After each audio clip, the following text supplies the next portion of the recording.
දැන් යන්නේ පරිගණකයේ තියෙන මූලික කොටස් පිළිබඳව පුංචි අවබෝධයක් අරගන්න.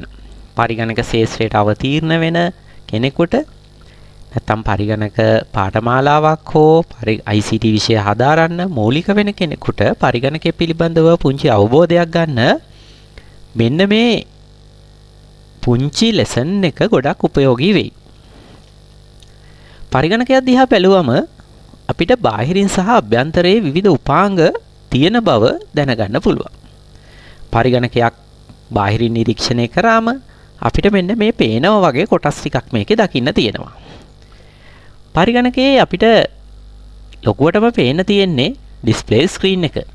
මේක හරහා තමයි පරිගණකයේ ඇතුලේ තියෙන දේවල් අපිට එළියට බලා ගන්න පුළුවන් වෙන්නේ. මේක මොනිටර් එක කියලාත් අපි කියනවා. ඩිස්ප්ලේ ස්ක්‍රීන් එක කියලාත් මේකට හඳුන්වනවා. ඊට පස්සේ අපිට සිස්ටම් යුනිට් එක දකින්න තියෙනවා. පරිගණකයක තියෙන වැදගත්ම කොටස තමයි සිස්ටම් යුනිට් එක. මේක ඇතුලේ තමයි පරිගණකයේ ආන්ත්‍රණය සිද්ධ වෙන සියලුම උපාංග සහ උපකරණ අන්තර්ගත වෙලා තියෙන්නේ. මේකට සමහරක් අය කියනවා CPU කියලා. ඒ CPU කියන වචනය මේකට භාවිතා කරන එක වැරදි. ඒක ඉදිරි ලෙසන්ස් වලදී පැහැදිලි වෙයි. CPU එක කියලා කියන්නේ Central Processing Unit කියන එක. ඒක මේක තුල තියෙන ප්‍රධාන කොටසක් පමණයි. සම්පූර්ණ වෙන්න මේ ඒකකයට අපි කියනවා පද්ධති ඒකකය නැත්නම් සිස්ටම් යුනිට් කියලා. හරි. දැන් අපි බලමු ඕනෑම ඩෙස්ක්ටොප් පරිගණකයක් ගත්තත් ලැප්ටොප් පරිගණකයක් ගත්තත් අපිට කීබෝඩ් එකක් දකින්න තියෙනවා. ඩෙස්ක්ටොප් පරිගණකයක මවුස් එක දකින්න තියෙනවා. ඒ වෙනුවට ලැප්ටොප් පරිගණකයක ටච් පෑඩ් එක දකින්න තියෙනවා. ස්පීකර් දෙකකුත් මේකේ දකින්න තියෙනවා. එතන මෙන්න මේ වගේ බාහිරින් පේන උපාංග සහ අභ්‍යන්තරයේ තියෙන විවිධ උපාංග අපිට පරිගණකයක් තුල දකින්න තියෙනවා. අපි ඉස්සෙල්ලා බලමු පරිගණකයක බාහිරින් දකින්න තියෙන ප්‍රධාන උපාංග මොනවද කියලා. එහෙනම් අපිට බලා ගන්න පුළුවන් මෙන්න මේ තියෙන්නේ සිස්ටම් යුනිට් එක. අපි අර කලින් දැකපු සිස්ටම් යුනිට් එක පැත්තෙන් පියන ඕපන් කරාට පස්සේ ඔයාට දකින්න තියෙන ව්‍යුහය. බලන්න මේක ඇතුලේ පරිපථයක් දකින්න තියෙනවා. මේ ප්‍රධාන පරිපථයට අපි කියනවා මදර් බෝඩ් එක කියලා. මේකට විදුලිය සපයන වෙනම පවර් සප්ලයි එකක් තියෙනවා.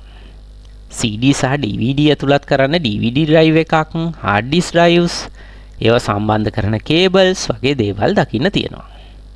විවිධ අවශ්‍යතා සඳහා මේ මදර් බෝඩ් එක සමග සම්බන්ධ කරපු separate circuits නැත්නම් අපි කියනවා cards දකින්න තියෙනවා. VGA cards, sound cards, modem cards ආදී විදියට. අපි ඒව ගැන ඉස්සරහට කතා කරමු.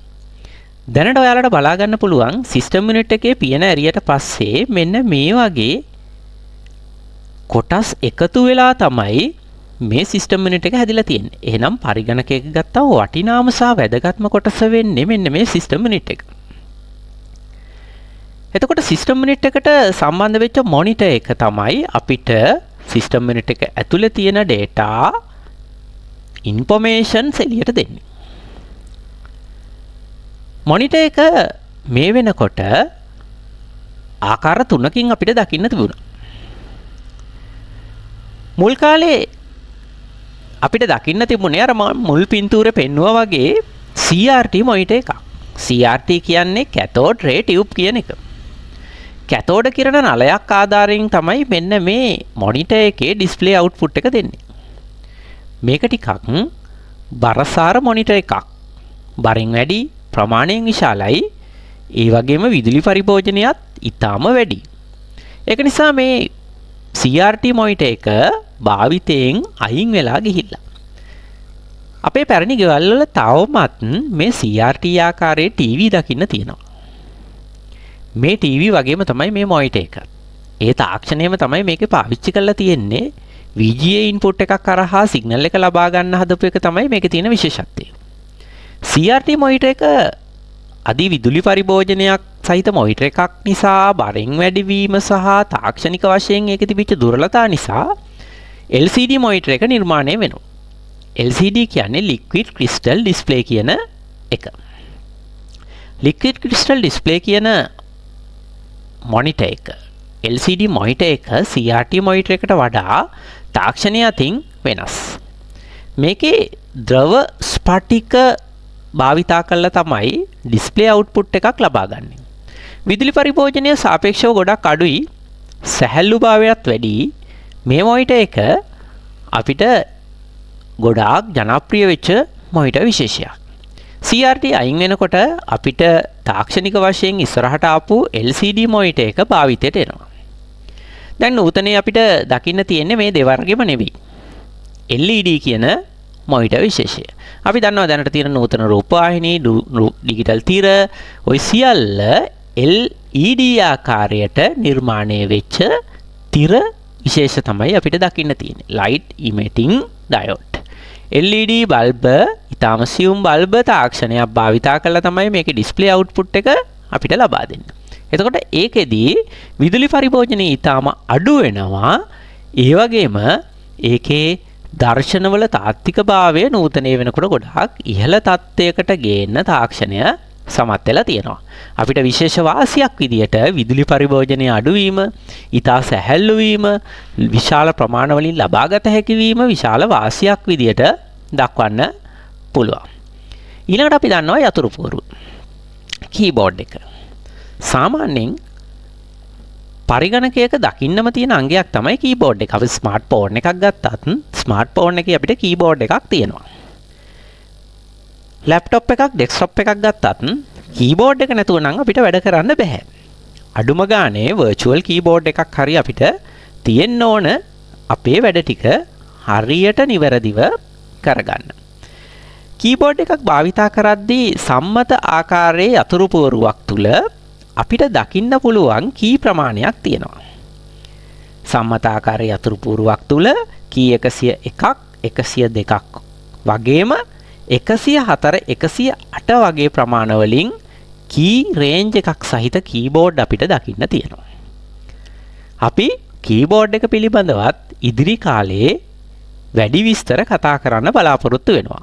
අපි දැනට යන්නේ මේ උපාංගය පිළිබඳව අඳුර ගන්න. එහෙනම් අපිට පැහැදිලි පරිගණකයක අනිවාර්යයෙන්ම මොනිටර් එක, සිස්ටම් යුනිට් එක, කීබෝඩ් එක තියෙන්න ඕන බව. මේ තියෙන්නේ මවුස් එක. මවුස් එකක් ගත්තට පස්සේ මවුස් ප්‍රධාන ආකාර දෙකකින් අපිට දකින්න පුළුවන්, රැහන් සහිත සහ රැහන් රහිත. වයර්ඩ් සහ වයර්ලස් කියන. වයර්ලස් මොනිටර් එකේ මවුස් එකේ විශේෂත්වය තමයි වයර්ලස් මවුස් එක මගින් වයර් එකක් නැතුව අපිට පරිගණකයත් එක්ක සම්බන්ධතාව ගොඩනගන්න පුළුවන්. වයර්ලස් මවුස් එක ඇතුළට පොඩි බැටරියක් අපිට දාන්න වෙනවා ඒකේ බලය සපය ගන්න පරිපථයට. මොකද වයර් මවුස් එකේ අදාළ වයර් එක හරහා මවුස් එකේ පරිපථය ක්‍රියාත්මක කරන්න අවශ්‍ය බලය සිස්ටම් යුනිට් එක මගින් ලබා දෙනවා. හැබැයි වයර්ලස් මවුස් එකට එහෙම බලයක් ලබා ගන්න බැරි නිසා ඒක තුලට බැටරි කෑල්ලක් අපිට සම්බන්ධ කරන්න වෙනවා. ඒ මවුස් වර්ගය අනුව යොදන බැටරිය වෙනස් වෙනවා. ඊට පස්සේ මේ රූපේ පේන විදියට ඔයාට පේන වැති පුංචි ඩොංගල් එකක් USB port එකට සම්බන්ධ කරන්න ඕන. සම්බන්ධ කරලා මවුස් එකේ පිටිපස්සේ ස්විච් එකක් තියෙනවා නම් ඒක ඔන් කරගත්තා නම් මවුස් එකේ සම්බන්ධතාවය සිස්ටම් යුනිට් එක සමග ඇති වෙනවා මෙන්න මේ ඩොංගල් එක හරහා. අදෝරක්ත කිරණක් ආධාරයෙන් තමයි මෙන්න මේ සංඥාව යන්නේ සාමාන්‍ය රිමෝට් එකක වගේ. එතකොට මෙන්න මේ ඩොංගලය සහ මවුසය ඍජුපතයක තියෙනවා නම් සංවේදීතාවය ගොඩක් වැඩි. යම් ප්‍රමාණයක් දුරට රැහන් රහිතව මවුස් එක භාවිතා කිරීමේ හැකියාව තියෙනවා. හැබැයි බාධක ප්‍රමාණය අතරමැදි වැඩි නම් ඒ දුර ප්‍රමාණය අපිට අඩු වැඩි වෙනවා. අපි බහුතරයක් පාවිච්චි කරන්නේ මේ වයර් සහිත මවුස්. මේ තියෙන වයර් සහිත මවුස් එක. මේ මවුස් එක පරිගණකයට සම්බන්ධ කරාම අපිට පුළුවන්කම තියෙනවා පරිගණකයට පොයින්ටින් ඩිවයිස් එකක් විදියට මෙන්න මේ මවුස් එක පාවිච්චි කරන්න. ඒතර මවුස් එකේ අපි කොටස් තියෙනවා left mouse button එක, right mouse button එක, scroller wheel එක, mouse එකේ body එක ආදී විදිහේ කොටස් ටිකක් තියෙනවා. අපි මේවා ගැන ඉදිරියේදී තවදුරටත් කතා කරන්න බලාපොරොත්තු වෙනවා. එහෙනම් පරිගණකයෙන් ලේසියෙන් වැඩ කරගන්න නම් අනිවාර්යයෙන් mouse එකකුත් ඒකට තියෙන්න ඕනේ. ඊළඟට පරිගණකයේ ඇතුලේ තියෙන ශබ්දය අපිට පිටතට ලබා ගන්න නම් අනිවාර්යයෙන්ම ස්පීකර් පද්ධතියක් තියෙන්න ඕන. ස්පීකර් නැත්තම් අපිට මේකේ ශබ්දය අහන්න බෑ. හැබැයි ටැබ්ලට් PC, නෝට්බුක්, ලැප්ටොප් වගේ පරිගණක ඇතුලේ ස්පීකර් පද්ධතියක් තියෙන නිසා අපිට බාහිරින් ස්පීකර් පද්ධතිය සම්බන්ධ කිරීමට ඇති අවශ්‍යතාවය අඩු වෙනවා. හැබැයි ඊට වඩා වැඩි දියුණු ශබ්දයක් අපිට ලබා ගන්න ඕන නම් අනිවාර්යයෙන්ම ස්පීකර් පද්ධතියක් මේකට සම්බන්ධ කරන්න අවශ්‍ය වෙනවා. බලමු ස්පීකර් පද්ධති විවිධ ආකාරයෙන් නිර්මාණය කරලා තියෙනවා. සාමාන්‍ය ආකාරයේ කුඩා ස්පීකර් පද්ධතියේ ඉඳලා සබ්වූෆර්ස් දක්වා වැඩි දියුණු වීම දකින්න තියෙනවා. ඉන්ඩිවිජුවලි තමාට විතරක් අහන්න ඕන නම් හෙඩ්ෆෝන් එකක් ඔයාට පාවිච්චි කරන්න පුළුවන්. අපි ජංගම දුරකථන වලට පවා මෙන්න මේ වගේ උපාංග සම්බන්ධ කරන්න පුළුවන් බව දැනට හැමෝම දන්නවා. සාමාන්‍ය ස්පීකර් එකට වඩා උසස් ශබ්ද තාක්ෂණයක් සහිත සබ්වූෆර් එකක් පාවිච්චි කරාම ඔයාට වැඩි ශ්‍රවණ පරාසයකින් ශබ්දය අහන්න පුළුවන්කම තියෙනවා. එහෙනම් අපි කියනවා natural sounds එන්න නම් ඔයාගේ ස්පීකර් පද්ධතිය ගුණාත්මක භාවය ඉහළ පද්ධතියක් වෙන්න ඕනි. printers. ඔයාට පරිගණකය හරහා පරිගණකයේ තියෙන යම්කිසි ඡායාරූපයක්, ලියුමක්, යම්කිසි දෙයක් මුද්‍රණය කරන්න අවශ්‍ය නම් ඔයාගේ පරිගණකයට අනිවාර්යයෙන්ම මුද්‍රණ යන්ත්‍රයක් සම්බන්ධ කරලා තියෙන්න ඕනි. මුද්‍රණ යන්ත්‍ර වර්ග කීපයක් අපිට පරිගණක ශාස්ත්‍රය තුල දකින්න පුළුවන්. dot matrix printers, inkjet printers, laser printers ආදී විදිහේ කැටගරිස් වලින් මුද්‍රණ යන්ත්‍ර අපිට වෙළඳ පොලේ පවතිනවා. ඒවා එක එකේ මුද්‍රණ තාක්ෂණය සහ ගුණාත්මක භාවය වෙනස් වෙනවා. ඒවා අපි ඉදිරියේදී අඳුනා ගන්න බලාපොරොත්තු වෙනවා. ඒ වගේ මෙතෙන්දී අපිට අඳුරගන්න තියෙන්නේ මුද්‍රණ යන්ත්‍රයක් පරිගණකයට තිබුණොත් ඔයාට ලැබෙන විශේෂ වාසිය තමයි ඒ හරහා ඔයාට මුද්‍රිත පිටපතක් ලබා ගන්න හැකියාව තියෙනවා. හැබැයි මේ මුද්‍රණ යන්ත්‍රයක් ඔයා නිකම්ම නිකන් ගිහිල්ලා කේබල් මගින් පරිගණකයට සම්බන්ධ කරා කියලා මේක ක්‍රියාත්මක වෙන්නේ නැහැ. පරිගණකය හරහා මුද්‍රණ යන්ත්‍රය ක්‍රියාත්මක වෙන්න නම් පරිගණකයේ පවතින මෙහෙයුම් පද්ධතියට මුද්‍රණ යන්ත්‍රය හඳුන්වා දීම සිද්ධ කරන්න ඕන. අපි ඒකට කියනවා drivers install කරනවා කියලා. device drivers පරිගණකයේ විසින් අඳුනාගත්තොත් පමණයි ඔයාගේ මුද්‍රණ යන්ත්‍රය හරහා ඔයාට නිසි පරිදි මුද්‍රණ පිටපතක් ලබා ගන්න පුළුවන් වෙන්නේ. අපි නිකම්ම නිකන් කේබලයක් වගේම පරිගණකයේ වෙත මුද්‍රණ යන්ත්‍රය සම්බන්ධ වුණා කියලා printerය නිසි ආකාරයේ ක්‍රියාත්මක නොවීමට හැකියාව තියෙනවා. ඊළඟට අපි බලමු ස්කෑනර්ස්.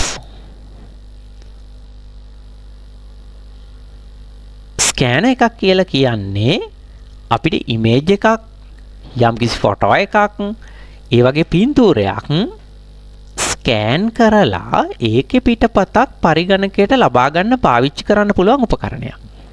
විවිධ ස්කෑනර්ස් වර්ග මේ වෙනකොට ලෝකෙ නිෂ්පාදනය කරලා තියෙනවා.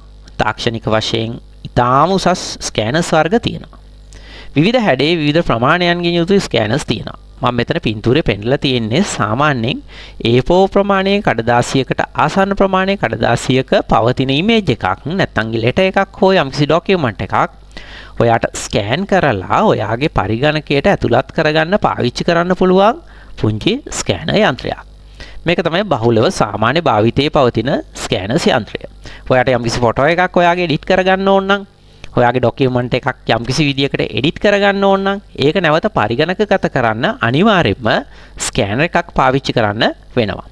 නූතනයේ පාවිච්චි වෙන ඩිජිටල් කැමරා හරහාද ෆොටෝ එකක් අරගෙන ඔයාට ස්කෑනරේ හරහා කරන ක්‍රියාවලියට අනුවම අදාළ ඉමේජ් එක පරිගණකගත කරගැනීමේ හැකියාව තියෙනවා. හැබැයි වඩාත් සාර්ථක වෙන්නේ ස්කෑනර් එකක් හරහා ඉමේජ් එක ස්කෑන් කරලා පරිගණකගත කරගන්න එක. ඒකේ උසස් ගුණාත්මක භාවයක් අපිට දකින්න තියෙනවා. ඊළඟට අපි යනවා මයික්‍රොෆෝන්. මයික්‍රොෆෝන් උපකරණය ඩෙස්ක්ටොප් පරිගණකවල නම් අපිට සාමාන්‍යයෙන් දකින්න හම්බ වෙන්නේ නැහැ. අපිට ඩෙස්ක්ටොප් පරිගණකයකට නම් මයික්‍රොෆෝන් එකක් බාහිරින් සම්බන්ධ කරගන්න වෙනවා. හැබැයි බොහොමයක් ලැප්ටොප් වල ඩෙස්ක්ටොප් කම්පියුටර්ස් වල වගේ නෙවෙයි ඒකේ වෙබ් කැමරාව ළඟ පුංචි මයික්‍රොෆෝන් එකක් අපිට දකින්න තියෙනවා. ටැබ්ලට් PC, නෝට්බුක් වගේම ඔයා පාවිච්චි කරන ස්මාර්ට්ෆෝන් එකේත් මයික්‍රොෆෝන් එකක් ඔයාට දකින්න තියෙනවා. මයික්‍රොෆෝන් එක මගින් කරන්නේ අදාළ ඩිවයිස් එකට බාහිර ශබ්දය ඇතුළත් කරන එක. ඔයාට ඔන්ලයින් කොන්ෆරන්ස් එකක්, ඔන්ලයින් චැටිං, වීඩියෝ කොන්ෆරන්ස් එකක් නැත්නම් යම්කිසි මීටින් එකක් වගේ දෙයක් හැන්ඩල් කරද්දී මයික්‍රොෆෝන් එක ගොඩක් වැදගත් වෙනවා. ඔයාගේ පැත්තේ වොයිස් එක අනිත් පැත්තට ගෙනියන්න නම් ඔයාගේ ළඟ මයික්‍රොෆෝන් එකක් තියෙන්න ඕනේ. එතකොට අපි සාමාන්‍යයෙන් ඔයා වීඩියෝ කොන්ෆරන්ස් එකක් වගේ දෙයකදී වෙබ් කැමරාවක් පාවිච්චි කරනවා නම් වෙබ් කැමරාවේ මයික්‍රොෆෝන් එකක් අන්තර්ගත වෙලා තියෙන ආකාරය අපිට දකින්න පුළුවන්. හැබැයි ශබ්දයේ නිරවුල්භාවය තහවුරු කරගන්න ඔයාට විවිධාකාරයේ මයික්‍රොෆෝන්ස් පරිගණකයත් එක්ක සම්බන්ධ කරන්න පුළුවන්. නූතනයේ අපි දැකලා තියෙනවා විවිධ අවශ්‍යතා සඳහා මයික්‍රොෆෝන් පරිගණකයත් එක්ක සම්බන්ධ කරනවා. වය සහිත සහ වය රහිත ආකාරයට මයික්‍රොෆෝන්ස් ඔයාට යොදා ගන්න පුළුවන්. මයික්‍රොෆෝන් එක මගින් ඔයාගේ වොයිස් එක පරිගණකයට ගෙනියන්න උපකාරයක් ඇති කරගන්න පුළුවන්කම තියෙනවා. එහෙනම් බාහිර ශබ්දය පරිගණකයට ඇතුළත් කරන්න යම්කිසි වැඩසටහනක් එක්ක සම්බන්ධ වෙද්දී අවශ්‍ය වොයිස් එක ලබා දෙන්න, වොයිස් කමාන්ඩ් පරිගණකයට ලබා දෙන්න මයික්‍රොෆෝන් එකක් ඔයාට අනිවාර්යෙන් ඕනේ වෙනවා. ඒක නිසා ඩෙස්ක්ටොප් පරිගණකයක් පාවිච්චි කරනවා නම් ඔයා අනිවාර්යෙන්ම මයික්‍රොෆෝන් එකක් ඔයාට බාහිරින් සම්බන්ධ කරගෙන භාවිතා කරන්න වෙනවා. ඊළඟට අපි යන්නේ වෙබ් කැමරාව ගැන හඳුන්වා දෙන්න. ඉස්සෙල්ලා කියවුවා වගේ වීඩියෝ කොන්ෆරන්ස් එකක් ඔයාට කරගන්න ඕනේ නම් අනිවාර්යෙන්ම වෙබ් කැමරාවක් ඔයාට ඕන වෙනවා. මම ඉස්සෙල්ලා පැහැදිලි කරා වගේ ටැබ්ලට් PC එකක්, ලැප්ටොප් එකක්, නෝට්බුක් එකක් නැත්නම් ස්මාර්ට්ෆෝන් එකක් වගේ ගත්තම ඔයාගේ කැමරාව වෙබ් කැමරාවක් විදියට අදාළ අවස්ථාවේ ක්‍රියාත්මක වෙනවා. හැබැයි ඩෙස්ක්ටොප් පරිගණකයක් කරහා ඔයා මේ වගේ වීඩියෝ කොන්ෆරන්ස් එකක්, වීඩියෝ චැටින් එකක් කරන්න බලාපොරොත්තු වෙනවා නම් ඔයාට වෙබ් කැමරාවක් ඒකට සම්බන්ධ කරගන්න වෙනවා. ඒ වගේම ඔයාගේ ඩිවයිස් එකේ තියෙන වෙබ් කැමරාව ක්වොලිටි එක අඩු නම් ඔයාට USB එකට සම්බන්ධ කරන වෙබ් කැමරාවක් මිලදී අරගෙන ඒකේ ක්වොලිටි එක වැඩි කරගන්න පුළුවන් සෙකන්ඩ් කැමරාවක් විදියට ඒ කැමරාව ඔයාට පාවිච්චි කිරීමේ හැකියාවක් තියෙනවා. එහෙනම් වෙබ් කැමරාව මගින් කරන්නේ ඔයාගේ වීඩියෝ දර්ශනයක් නැත්නම් ඉමේජ් එකක් පරිගණක ගත කරන එක. විශේෂත්වයක් තියෙනවා වෙබ් කැමරාව සහ සාමාන්‍ය ඩිජිටල් කැමරාව අතර. වෙබ් කැමරාවේදී වෙබ් කැමරාවේ ඇතුලේ ලොකු මෙමරි එකක් නැහැ. ලයිව් ඔයාගේ ලබා දෙන සිද්ධිය පරිගණකය තුලට ලබා දීම හෝ අදාළ වැඩසටහනට ලබා දීම තමයි වෙබ් කැමරාවෙන් සිද්ධ කරන්නේ. අපි ඊළඟට යමු බාකෝඩ් රීඩර් ගැන කතා කරන්න. ඔයාලා සුපර් මාකට් වල යම්කිසි සුපිරි වෙළඳසැල් වල සහ සමහර වෙළඳසැල් වලට ගියාම මේ බාකෝඩ් රීඩර් එක දැකලා ඇති. ඔයාට පේනවා මේ පල්ලෙහායින් දකින්න තියෙන බාකෝඩ් එකක්. මේ පල්ලෙහා දකින්න තියෙන බාකෝඩ් එකක්. මේ බාකෝඩ් එකක් ඔයා ඕනම උපකරණයක දැනට දකින්න පුළුවන්. පොතක් පිටිපස්සට හැරෙව්වත් මිලදී ගත්ත ඕනෑම උපාංගයක බොක්ස් එක ගත්තම ගොඩක් වෙලාවට ඔයාට මේ කළු පාට ඉරිසහිත අංකයක් දකින්න තියෙනවා. ඒකට තමයි අපි බාකෝඩ් එක කියලා කියන්නේ. මේ බාකෝඩ් එක මගින් අදාළ අයිටම් එකේ කෝඩ් එක අන්තර්ගත වෙලා තියෙනවා. ඒ අයිටම් කෝඩ් එක හරහා ඔයාට පුළුවන්කම තියෙනවා මේ අයිටම් එකේ ප්‍රයිස් එක වගේ දේවල් අඳුරගන්න බොහොම ලේසියෙන්. ඔයා දැකලා ඇති සුපිරි වෙළඳසැල් වලට එහෙම ගියාම එයාලගේ මේසෙ උඩ තියෙනවා පුංචි උපකරණයක්. එයාලා කරන්නේ ওই අදාළ උපකරණයේ තියෙන බාකෝඩ් එක නැත්නම් ඔයා මිලදී ගත්ත භාණ්ඩයේ තියෙන බාකෝඩ් එක අර උපකරණයට ලං කරන එක. ඒතර උපකරණය විසින් මේ බාකෝඩ් එක රීඩ් කරලා අදාළ මෘදුකාංගයකට ඒක ඇතුළත් කරගන්නවා. එතකොට වඩාත් ලේසියෙන් අදාළ ඔයා මිලදී ගත්ත භාණ්ඩය පිළිබඳව විස්තර අදාළ පද්ධතියට ඇතුළත් වෙනවා. සමහර වෙලාවට ඔයා දැකලා ඇති ඒ බාකෝඩ් එකේ යම්කිසි දෝෂයක් නිසා බාකෝඩ් එක රීඩ් කරගන්න බැරි වෙලාවට ඒ අදාළ බාකෝඩ් එකේ අතුරු පුවරුව හරහා ටයිප් කරනවා. යතුරු පුවරුව හරහා බාකෝඩ් එක ටයිප් කරන්න ගියාම පොඩි වෙලාවක් ගත වෙන නිසා ඊට වඩා ලේසියෙන් බාකෝඩ් රීඩර් එකක් පාවිච්චි කරලා මේ කටයුත්ත කරගන්න පුළුවන්. බාකෝඩ් රීඩර් එක විවිධාකාරයේ හැඩයෙන් සහ විවිධ ප්‍රමාණයන්ගෙන් තියෙනවා. භාණ්ඩයේ ප්‍රමාණය අනුව සහ භාණ්ඩයේ වර්ගය අනුව බාකෝඩ් රීඩර් එක කොයි ආකාරයට ස්ථානගත කරනවාද කියලා තීරණය කරන්න පුළුවන්. දැන් බලන්නකෝ සුපර් මාකට් එකක වගේ අපි මිලදී ගන්න භාණ්ඩ අපිට කවුන්ටර් එකෙන් එතෙන්ට ගෙනියන්න පුළුවන් භාණ්ඩ. හැබැයි ගොඩාක් බර උපකරණ තියෙනවා නම් බාකෝඩ් රීඩර් එක තියෙන තැනට අපිට බාකෝඩ් එක කියවන්න භාණ්ඩය ගෙනියන්න බැරි වෙනවා. ඒ වගේ වෙලාවට වයර්ලස් බාකෝඩ් රීඩර් එකක් හෝ වයර් එක දිගට තියෙන බාකෝඩ් රීඩර් එකක් අපිට ඒ කටයුතු සඳහා පාවිච්චි කරන්න වෙනවා. මේ රූපේ පෙන්ලා තියෙන්නේ ටිකක් වෙනස් ආකාරයේ හැඩයක් යුතු බාකෝඩ් රීඩර් එකක්. මේක බාකෝඩ් රීඩර් එකේ හැඩය මෙතෙන්ට අදාළ වෙන්නේ නැහැ. ක්‍රියාවලිය බාකෝඩ් එක කියවීම නම් ඒක තමයි බාකෝඩ් රීඩර් එක වෙන්නේ. ඒතර බාකෝඩ් රීඩර් එකට තනිය ක්‍රියා කිරීමේ හැකියාවක් නැහැ. ඊට අදාළ මෘදුකාංගයක ගලපාගෙන ඊට අවශ්‍ය බාකෝඩ් එක කියවා දීම තමයි මේක හරහා සිද්ධ කරන්නේ.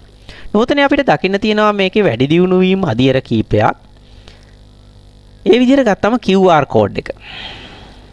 බාකෝඩ් රීඩර් එකේම තවත් අධියරක් විදිහට අපිට QR කෝඩ් එක බලා ගන්න පුළුවන්. QR කෝඩ් එක හරහා අපිට පුළුවන්කම තියෙනවා අදාළ භාණ්ඩය පිළිබඳව වැඩි විස්තර සහ ඒකේ தত্ত্বය, එය නිෂ්පාදන தত্ত্বය, ඒකට අදාළ වෙබ් අඩවියට පිවිසීම වගේ දේවල් කරගන්න. එතකොට බාකෝඩ් රීඩර් එක කියන්නේ QR එකට කලින් අපිට අයිටම් ඩිටෙක්ට් කරගන්න, එයාලව අඳුන ගන්න ආපු කොටසක්. හැබැයි අපේ මෘදුකාංග බොහොමයක් බාකෝඩ් රීඩර් එක හරහා තමයි ප්‍රෝග්‍රෑම් වෙලා තියෙන්නේ.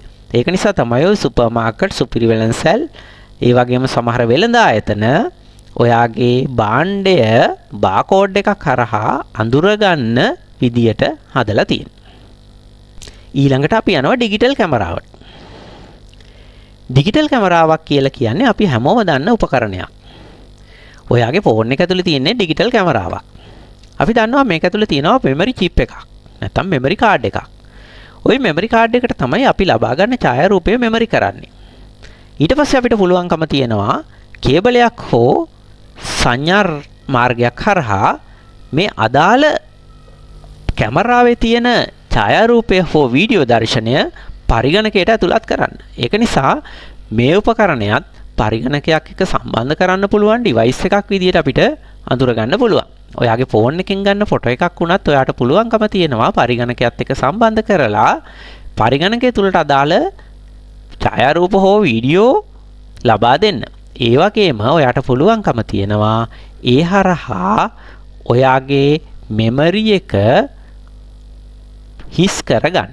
ඒ කියන්නේ ඔයාගේ ඩිජිටල් කැමරාවේ හෝ ෆෝන් එකේ තියෙන වැඩිපුර දේවල් ඔයාගේ පරිගණකයට කොපි කරලා තියාගෙන ඔයාගේ පරිගණකය තුලට ඒ දත්ත ටික ගබඩා කරලා ඔයාගේ ජංගම දුරකථනය හෝ ඩිජිටල් කැමරාවේ මෙමරි එක තවදුරටත් භාවිතය සඳහා හිස් කරගන්න හැකියාව තියෙනවා. එහෙනම් අද මේ කතා කරේ අපි මෙන්න මේ පරිගණකයකට සාමාන්‍ය සම්බන්ධ කරන ප්‍රධාන උපකරණ කීපයක්.